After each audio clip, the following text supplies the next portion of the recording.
Henry Fayol's Principles of Management, and under Henry Fayol's Principles of Management, we started yesterday. What he had started, scalar chain.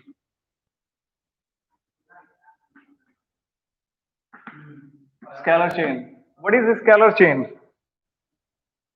Scalar chain, yesterday we have discussed already a little bit.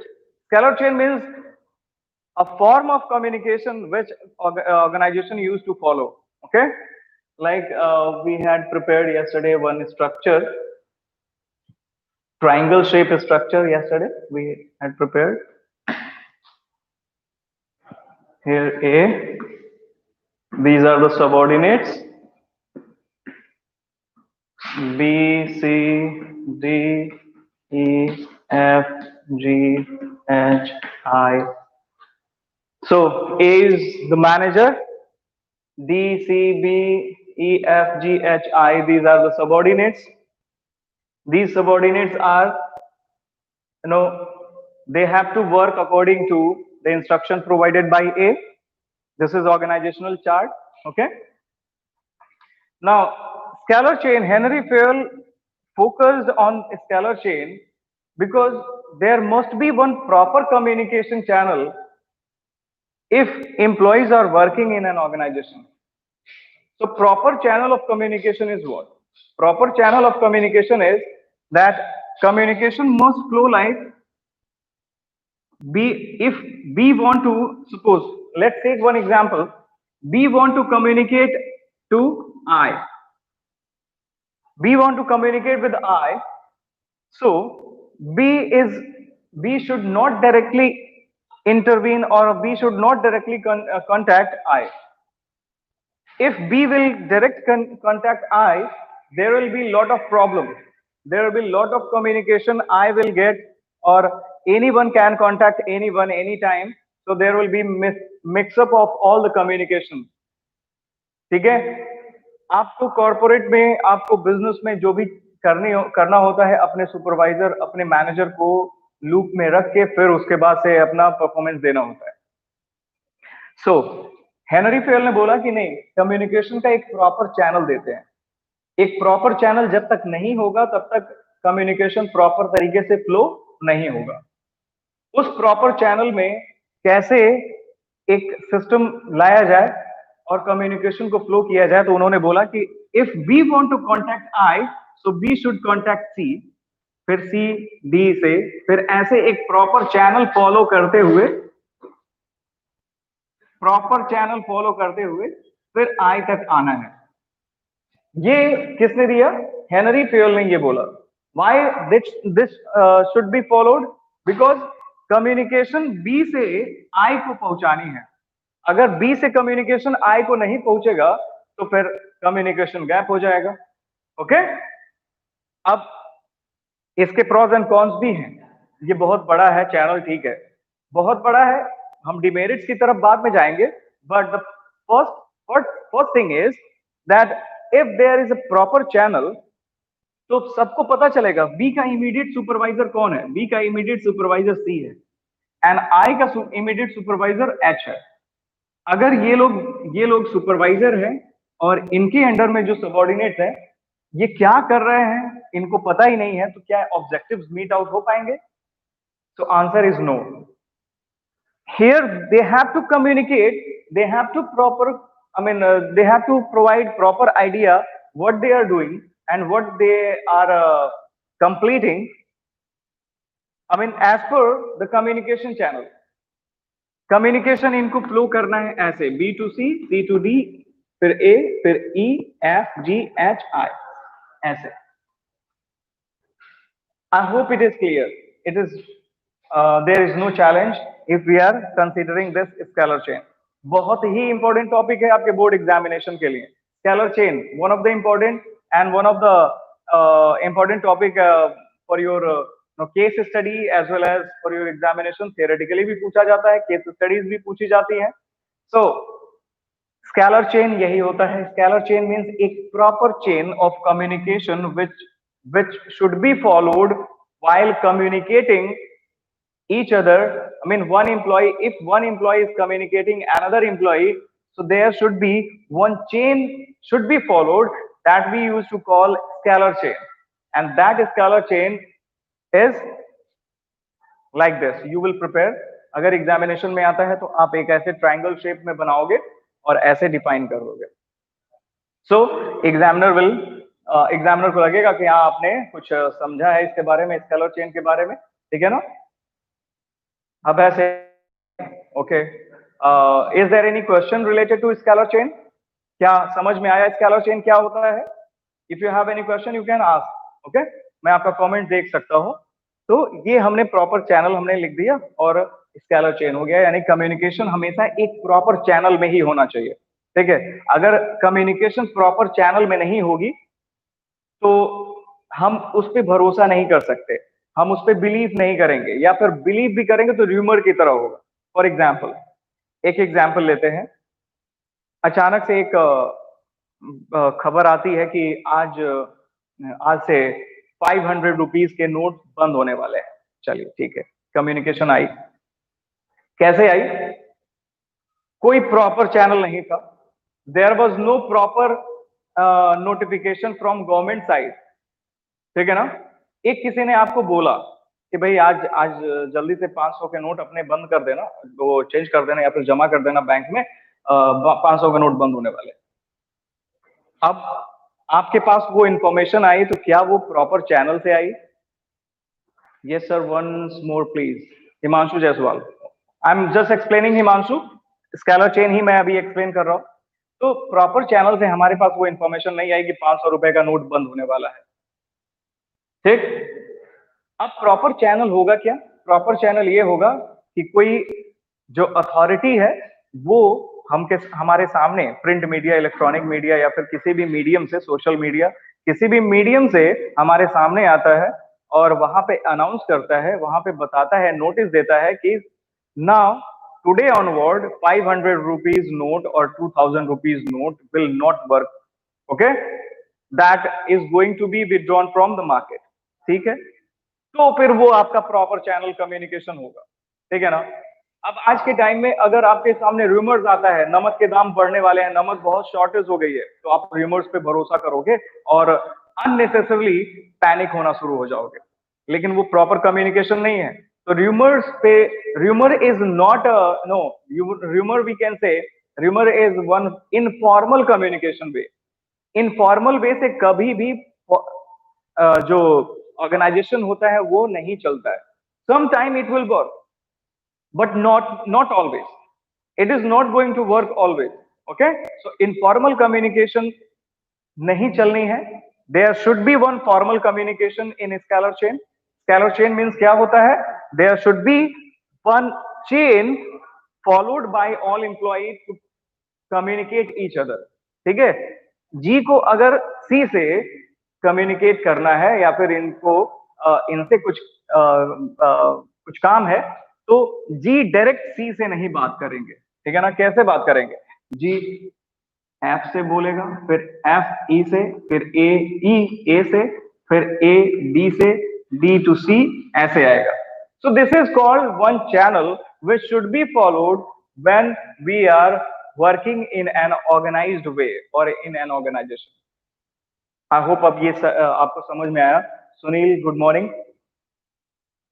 सो ये channel हम proper तरीके से ध्यान दे लेंगे, ठीक है ना. Examination में ऐसे बनाना होगा. अगर स्केलर चेन आपके सामने आता है, कोई केस स्टडी भी आती है कि स्केलर चेन क्या होता है, आपको पता करना है, तो स्केलर चेन ये बनाओगे आप और अच्छे से इसको एक्सप्लेन करोगे. एंड जो थ्योरी मेंशन है आपके बुक में, that you should study properly. And one more thing, 3 pieces of volume 3 is available, volume 2 is available, accountancy volume 2, ठीक है ना. तो 3 pieces only. जिसको चाहिए होगा वो स्कूल पे आके ले सकता है. Only 3 pieces was I mean is there. तो अगर आपको चाहिए होगा तो बता देना, ठीक है ना. Now scalar chain. अब आते हैं इसी में एक्सेप्शन की एक बात करते हैं. स्केलर चेन में हेनरी फेयल ने बोला कि भाई एक प्रॉपर चैनल फॉलो करना है. अब इसी में एक एक्सेप्शन की बात करते हैं. बहुत इंपॉर्टेंट टॉपिक है, इसको अच्छे से समझेंगे, ठीक है ना. टॉपिक हमारा 1 by 1 आगे बढ़ेगा ही बढ़ेगा, लेकिन इसको ध्यान से हम देखेंगे. One exception Henry Fayol has presented कि लोगों ने बोला कि ये बहुत लंबा चैनल हो जा रहा है, अगर हमें एच से बात करना है या फिर बी को आई से बात करनी है तो बहुत लंबा चैनल हो जाए, वन बाय वन ऐसे, it's time taking. So Henry Fayol ने बोला कि चलो एक काम और कर सकते हैं, एक और एक्सपेरिमेंट करते हैं इसमें, ठीक है ना। एक काम और कर सकते हैं इसमें, ये पूरा चैनल ना फॉलो करके एक और इंट्रोड्यूस करते हैं स्केलर चेन की जगह पे, एक्सेप्शन रहेगा ये। एक्सेप्शन क्या रहेगा, उसको बोलेंगे गैंग प्लैंक।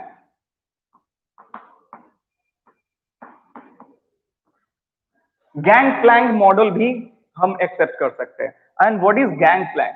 इन्होंने बोला कि चलो ये प्रॉपर चैनल फॉलो कर रहे हैं, इतना लंबा channel, so it is taking lot of time, और कम्युनिकेशन भी कभी कभी डिस्टॉर्ट हो जा रहा है। यहां से कम्युनिकेशन स्टार्ट हुआ तो यहां तक आते आते हो सकता है मीनिंगलेस हो जाए, बहुत टाइम भी लग रहा है।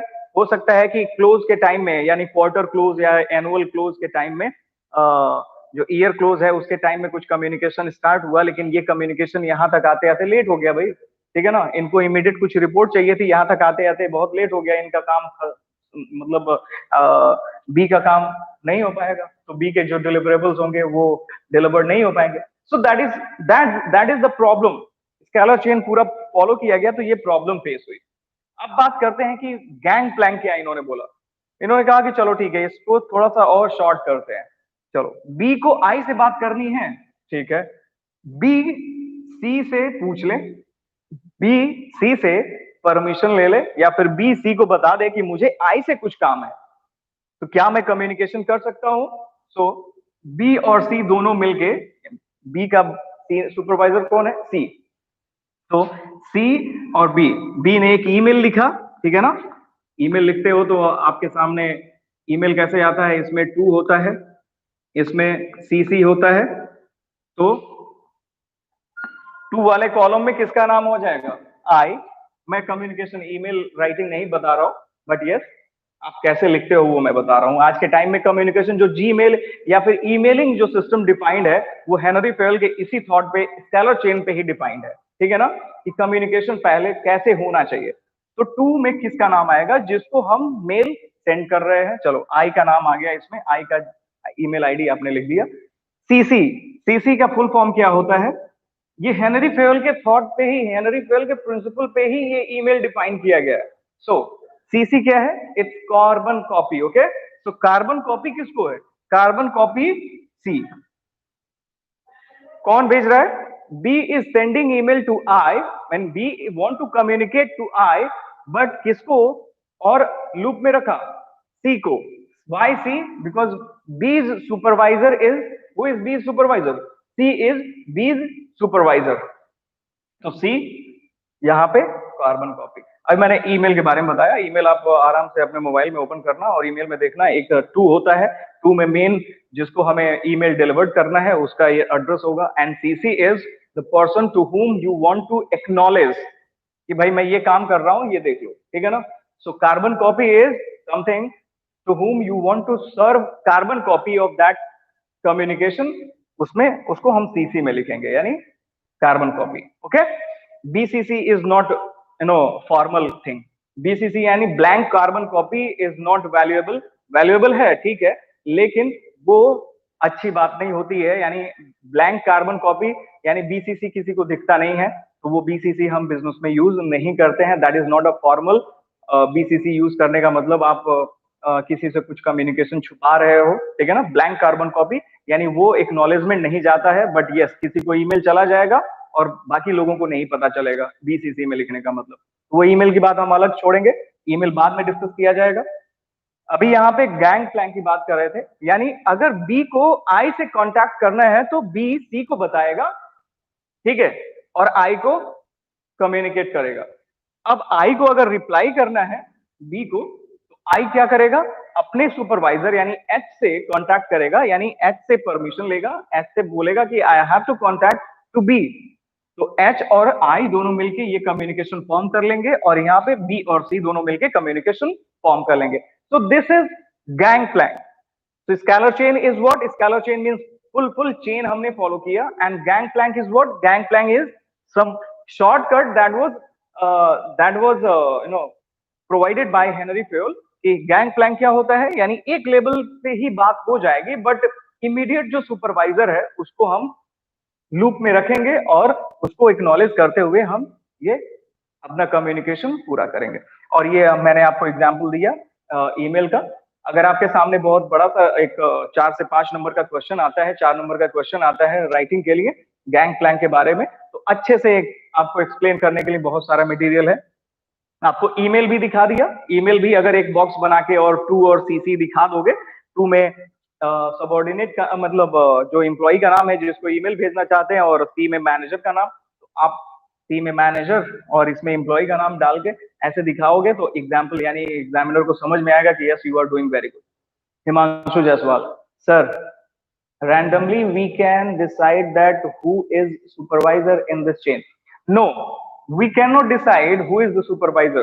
ठीक है ना, randomly नहीं decide करेंगे, it is already this chain is formal way of communication. तो यहाँ पे already defined है कि B का supervisor, B से अपर कौन है, C है, I से ऊपर कौन है, H है, so C and H they are supervisor of B and I. अब C का सुपरवाइजर कौन है, D है। अगर C G से कम्युनिकेट करेगा तो C को D से परमिशन लेनी पड़ेगी, और G को अगर रिप्लाई करना है C को तो G F से कम्युनिकेशन लेगा। ठीक है, सिमिलरली D का सुपरवाइजर कौन है, A है, और E का सुपरवाइजर कौन है, E है। यहाँ पे थोड़ा सा शॉर्ट हो सकता है क्योंकि D को अगर कम्युनिकेट करना है E को, तो D will communicate to A, D इनको इन्फॉर्म करेगा ए को, और ए भी ई भी ए को इन्फॉर्म करेगा। सो ऐसे ये फॉर्मल चेन है।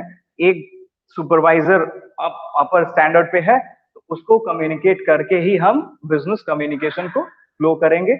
ये बहुत ही इंपॉर्टेंट चीज है। आगे जब आप प्रोफेशनल लाइफ में जाओगे तो आपको जब कॉर्पोरेट में जाओगे या फिर आप जॉब करोगे तो आपको पता चलेगा कि how practical these things are.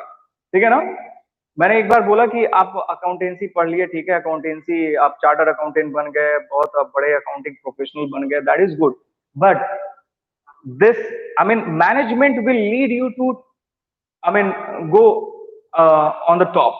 ठीक है ना, टॉप मैनेजमेंट में जाने के लिए आपके पास अच्छे अच्छे मैनेजमेंट स्टाइल होनी चाहिए, आपकी एक प्रॉपर स्टाइल होनी चाहिए, then only you will get success. Yes Himanshu, okay sir, thank you, thanks Himanshu. Now let's come to, can we move ahead with the next topic? So we have discussed scalar chain and gangplank. Next is order. Let's discuss positive and negative effect, or if anyone is violating तो क्या हो रहा है। आपकी किताब में है तो मैं डिस्कस करा दे रहा हूं, ठीक है ना। पॉजिटिव इफेक्ट क्या है स्केलर चेन का या फिर इस प्रिंसिपल का। Positive effect is flow of orderly information, यानी यहाँ पे ऑर्डरली इंफॉर्मेशन का फ्लो है। यहाँ अगर ऑर्डर देना है तो एक ही तरफ से, यानी टॉप से आएगा बॉटम, टॉप से बॉटम, ठीक है ना। और अगर कम्युनिकेशन जानी है तो बॉटम टू टॉप, ठीक है ना। तो flow of orderly information. Second is better relations between, because of absolute respect of authority, everyone is respecting their supervisor। कोई अपने मन से कोई काम नहीं कर रहा है, सब लोग अपने सुपरवाइजर को एक्नॉलेज करके सारी चीजें कर रहे हैं। तो they are respecting their supervisor, ये इनका रिस्पेक्ट कर रहे हैं, ये इनका रिस्पेक्ट कर रहे हैं। Everyone is following A proper structure. Quick solution of problems, immediate solution इनको मिल रहा है, ठीक है ना। अगर ये इनसे बात कर लेंगे, ठीक है ना, तो हो सकता है इन्हीं के पास सोल्यूशन मिल जाए, इनको वहां पे जाने की जरूरत ना पड़े, ठीक है। अगर जाने की जरूरत पड़ती भी है तब इनको भाई कम्युनिकेशन करना है। इफ बी विल कॉन्टैक्ट सी और सी विल कॉन्टैक्ट डी, तो हो सकता है कि सोल्यूशन यहीं पे सॉल्व हो जाए, यानी प्रॉब्लम जो थी यहीं पे सॉल्व हो जाए, ठीक है ना, without moving ahead. Now violating effect, यानी अगर हम स्केलर चेन या गैंग प्लैंक नहीं फॉलो कर रहे तो क्या वॉयलेशन हो रहा है ये देख लिया जाए, ठीक है ना। वॉयलेट क्या कर रहे हैं हम, क्या हम हमारे साथ में क्या चीजें नहीं होंगी वो हम देखने जा रहे हैं। So first is disorderly flow of information. अगर ये स्ट्रक्चर ना होता, अगर स्ट्रक्चर कुछ ऐसे होता, दीज आर द एम्प्लॉइज, ये इनसे बात कर रहे हैं, ये इनसे बात कर रहे हैं, ऐसे ऐसे कम्युनिकेशन लाइन चल रहा है, ठीक है ना, कोई किसी से भी बात कर ले रहा है, ठीक है ना, कोई किसी से भी बात कर ले रहा है, तो can be acknowledge that yes this structure is proper. कहां से कम्युनिकेशन आ रहा है, ये तो र्यूमर हो जाएगा। जैसे आपने सुना कि नमक के दाम बढ़ने वाले हैं, तो कहां से आया भाई, गवर्नमेंट का कुछ इंफॉर्मेशन आया क्या? नहीं। कोई प्रॉपर चैनल से इंफॉर्मेशन दिया गया, कोई नोटिस दिया गया? नहीं दिया गया। कोई प्रिंट इलेक्ट्रॉनिक मीडिया या फिर सोशल मीडिया पे कुछ इंफॉर्मेशन आई गवर्नमेंट के अथॉरिटी से? नहीं आई, तो रूमर है। सो this is, there is, the message is already distorted and there is no structure of communication here. Next is bitterness and in relation because of ignoring the close supervisor. ठीक है भाई, ये B C के सी जो है B के supervisor है। B ने कम्युनिकेशन आई को भेजा लेकिन सी को इग्नोर कर दिया। बी को कुछ दिक्कत थी, सी से हेल्प, आई से हेल्प ले लिया, लेकिन सी को इग्नोर कर दिया। तो सी को इग्नोर करेगा भाई, सी भी तो सुपरवाइजर है यार, उसकी भी तो कुछ डिग्निटी है, ठीक है ना, तो वो क्या होगा, वो हैप्पी रहेगा क्या? नहीं भाई, प्रॉब्लम हमेशा खटपट रहेगा, ठीक है ना। तो कोई ना कोई हमेशा डिससेटिस्फाइड रहेगा, बॉस डिससेटिस्फाइड रहेगा या एम्प्लॉय डिससेटिस्फाइड रहेगा। Digvijay Gupta, good morning. Digvijay, you are late. पढ़ाई वढ़ाई कर लो, पढ़ाई। Next is increase in, and the last is violating effect में है, increase in problem because of non availability of information in time. Increase in problem because of non availability. चलो एक example लेते हैं। इनको बनाना था, कुछ अकाउंट फाइनलाइज करना था, जिसको क्लोजिंग एंट्री ये करने वाले थे। अब ये प्रॉपर चैनल फॉलो करने में लग गए, तब तक ये खाली हाथ बैठे हुए हैं कि भाई आई हम एंट्री, क्लोजिंग एंट्री कर देगा तो मैं ट्रायल बैलेंस फॉलो वो प्रिपेयर करूंगा, तब तक ये बैठे रहेंगे। So without proper information, without proper, I mean if we are following proper channel of communication, so this channel of communication is going to be delay, ठीक है ना, ये प्रोडक्टिविटी को डिले करेगा। ये डिसएडवांटेज की बात कर रहे हैं हम। डिसएडवांटेज, हर एक चीज में एडवांटेज एंड डिसएडवांटेज होता है, लेकिन हमें उस सिस्टम को रिजॉल्व करना होता है, ठीक है ना। अगर ये सिस्टम वन बाय वन जाने के टाइम में अगर डिले हो रहा है, तो इसी के लिए तो गैंग प्लैंक निकाला कि इमीडिएट ये बात कर सकते हैं, लेकिन सी को अपने सुपरवाइजर को कॉन्फिडेंस मिले और आई से बात कर लें, एक तक जाने की बात ही नहीं होगी। So there is a solution.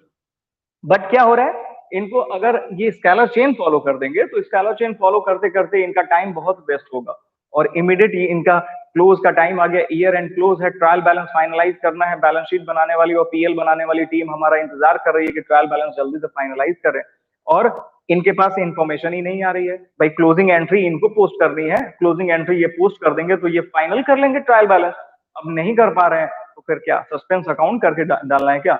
ऐसा नहीं होता है। Okay, let's move ahead. Now next is order.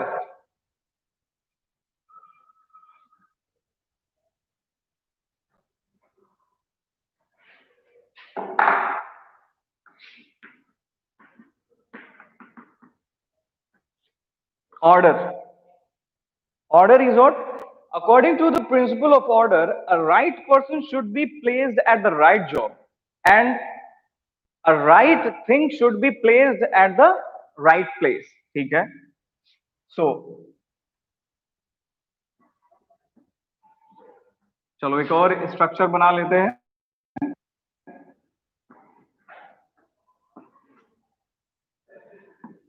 HR,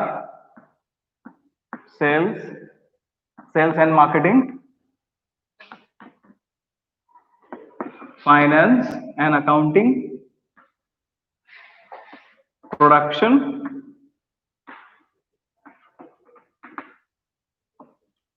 ठीक है।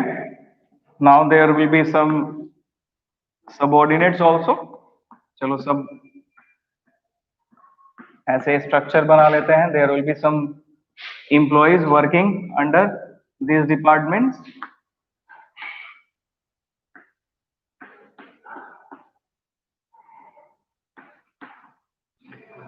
चलो ये स्ट्रक्चर हो गया।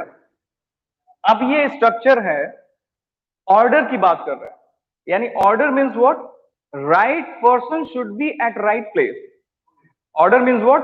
Right person should be at right place. यहां पे सेल्स एंड मार्केटिंग की बात कर लो। चलो सेल्स एंड मार्केटिंग की अगर हम बात कर रहे हैं, और यहाँ पे किसी बीटेक होल्डर को बिठा दिया, तो क्या सेल्स एंड मार्केटिंग हैंडल कर पाएगा? नहीं कर पाएगा। चलो किसी चार्टर्ड अकाउंटेंट को बिठा दिया यहाँ पे, सेल्स एंड मार्केटिंग हैंडल कर पाएगा? No. So right person at the right place. Finance and accounting is the right place for chartered accountant. Production is the right place for technical degree holder. Okay. Human resource से जो MBA किया हुआ है या फिर human resource से graduation किया है, those can be settle in human resource department. Okay, so right person at the right place and right thing at the right place. Okay, right person for the right job. Sorry, इसको improve कर लेते हैं. Right person for the right job, यानी जो भी इस system में adjust किया गया है, they are specialist enough to perform their job. उनको मतलब ऐसे लोगों को ही उस पोजीशन पे रखना है जो उस लेवल के काम कर पाते हैं. ठीक है. अगर उस लेवल का काम नहीं कर पाते हैं, उस लेवल का काम नहीं आता है, तो उस पोजीशन पे उसको प्लेस नहीं किया जा सकता. मेरे पास बहुत बड़ी बड़ी डिग्रीज हो और मुझे काम करना नहीं आता है, तो मुझे कहीं प्लेसमेंट मिलेगा ही नहीं. ठीक है ना. So if we are saying right person for the right job, तो ऐसे ऑर्डर का मतलब क्या होता है? मैं ऑर्डर समझा रहा हूं. हेनरी फ्यूएल ने बोला कि हर एक चीज ऑर्डर में ही होनी चाहिए. And how order is going to be defined by Henry Fayol? Order is, अब चलो गोडाउन की बात करते हैं. If it is visible, this side is visible. चलो गोडाउन की बात करते हैं. एक वेयर हाउस की बात करते हैं. वेयर हाउस में कुछ स्पेयर पार्ट्स पड़े हुए थे. स्पेयर पार्ट्स का प्लेस यहां पे डिसाइडेड था. चलो वेयर हाउस में स्पेयर पार्ट्स यहां पे रखे थे. नाउ स्पेयर पार्ट्स को हटा के, मैं एक नया नया वेयर हाउस मैनेजर आया, मैंने हटा के इसको इधर उधर कहीं बिखेर दिया. अगले दिन प्रोडक्शन चल रहा था, मशीन ब्रेक डाउन हुई, वेयर हाउस में गए तुरंत स्पेयर पार्ट ढूंढने के लिए. अब ढूंढ रहे हैं, पूरा वेयर हाउस खंगाल डाला, वो स्पेयर पार्ट नहीं मिला. प्रोडक्शन किसका सफर हो रहा है? कंपनी, बिजनेस सफर हो रहा है. कॉस्ट बढ़ रही है. क्यों? 2 घंटे, 3 घंटे, 4 घंटे, 5 घंटे. अगर वो वेयर हाउस में वो स्पेयर पार्ट नहीं मिलेगा, तब तक मशीन रेडी नहीं होगी, तब तक प्रोडक्शन रिज्यूम नहीं होगा, और जब तक प्रोडक्शन रिज्यूम नहीं होगा तब तक प्रोडक्टिविटी आएगी नहीं. Is that clear? So right person for the right job. Here organization में अगर हम बात कर रहे हैं, तो हेनरी फ्यूएल ने बोला कि right person should be for the right job and right thing should be placed at the right place. ठीक है ना. Right, I mean things should be placed at right place. हर एक चीज का अपना सिस्टम होना चाहिए. सिस्टमेटिक हर एक जगह पे रखी जानी चाहिए. अगर वेयर हाउस में हम स्पेयर पार्ट्स की बात कर रहे थे, तो स्पेयर पार्ट्स का एक प्रॉपर प्लेस होना चाहिए था जहां पे वो स्पेयर पार्ट हमेशा पाया जाता. अब ऐसा नहीं है कि प्लेस हमेशा चेंज करते रहोगे, so everyone will be confuse. यहां से आए प्रोडक्शन डिपार्टमेंट से, मशीन को सही करना था, ढूंढ रहे थे, कुछ मिला ही नहीं. क्यों नहीं मिला? क्योंकि ऑर्डरली, हर एक चीज ऑर्डरली नहीं था, सब कुछ इधर उधर बिखेर के रखा गया था. तो इसमें क्या है? ये प्रॉपर मैनेजमेंट नहीं है. हेनरी फ्यूएल ने बोला कि जो जिस काम में एक्सपर्ट हो, उस काम में उसको लगाया जाना चाहिए. ठीक है. जो सामान जिस तरह का हो, वो ऑर्डर से ही प्लेस होना चाहिए. यानी वेयर हाउस में अगर स्पेयर पार्ट एक प्रॉपर प्लेस पे रखे जाने चाहिए थे, तो वहीं पे रखे जाने चाहिए. अगर वहां से मिसप्लेस कर देंगे, तो प्रॉब्लम क्या होगी? आप ही जाएंगे ढूंढने के लिए और फिर आपको नहीं मिलेगा, टाइम लगेगा, मशीन स्टार्ट नहीं हो पाएगी, प्रोडक्शन लॉस होगा, बहुत सारी कॉस्ट आपकी इनकर होने लगेगी. So you are not a good manager if you are not following orderly management. ठीक है ना. तो सिर्फ ऑर्डर लिखा हुआ है, इसको हम एक और चीज बढ़ा सकते हैं, orderly management. Orderly management of right person for the right job and right place should be for right thing. तो यहां पे हमने ये कर लिया ऑर्डर. ठीक है.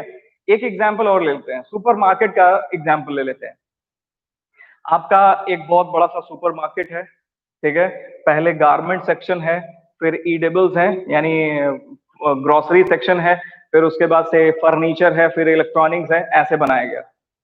तो जब कस्टमर विजिट करता है सुपरमार्केट में, तो उसको हर एक सेक्शन अलग अलग से दिखता है. यानी अगर ग्रोसरी में है, तो वो ग्रोसरी से रिलेटेड सारी चीजें खरीद सकता है.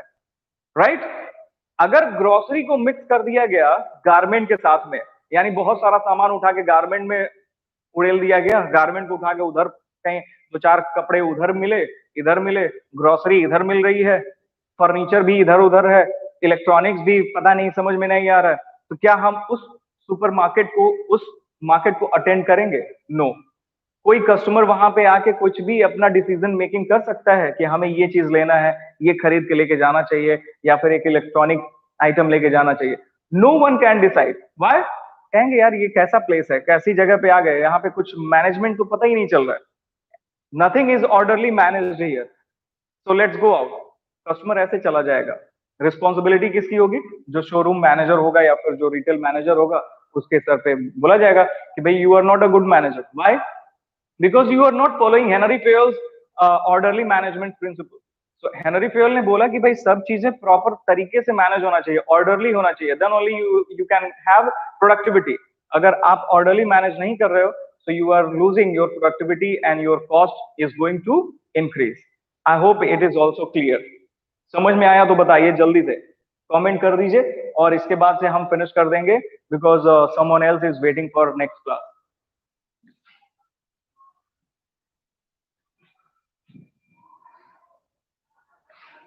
कमेंट इमीडिएटली, तब तक मैं इसको पॉजिटिव।